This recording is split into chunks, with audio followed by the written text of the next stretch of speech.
Cyril E. King didn't serve long as governor, but in just 3 years, he reshaped the Virgin Islands. Not with power, but with principle. In an era when the Virgin Islands were still governed from the outside, he played the long game. He moved to Washington, D.C., made history as the first black aide in the modern U.S. Senate, working for Senator Hubert Humphrey. At night, he studied at American University while fighting racial barriers that denied him full GI Bill benefits. And through it all, he stayed connected to home. He was appointed a special deputy by the VI legislature and lobbied Congress for greater self-governance and local rights. For over a decade, he watched the machinery of government from behind the scenes. Calm, patient, absorbing everything. He came home not for ceremony, but for service.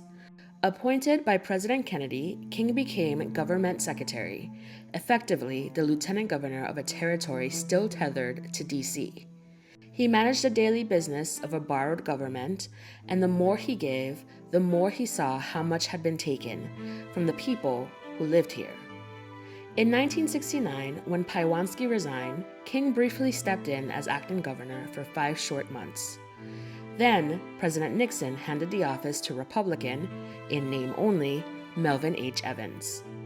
King had long aligned with the Democratic Party, but by the late 1960s, the promise of good governance weren't being kept, so he walked away. In 1968, along with a small group of reformers, he helped found the Independent Citizens Movement, known as the ICM.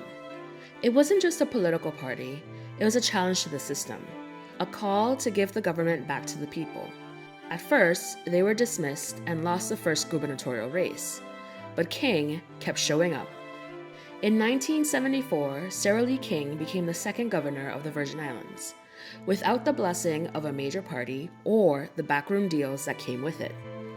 He won with quiet conviction and the trust of people who were ready for something better. And in 3 years, he proved them right. He laid the groundwork to expand the airport that now bears his name. He reinvested in agriculture, challenged corruption, and ran a government like it mattered, because to him, it did. He didn't finish his first term.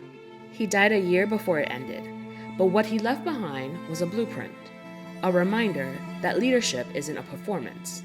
It's a choice you make every single day to serve, to listen, to do what's right when it's not easy or popular.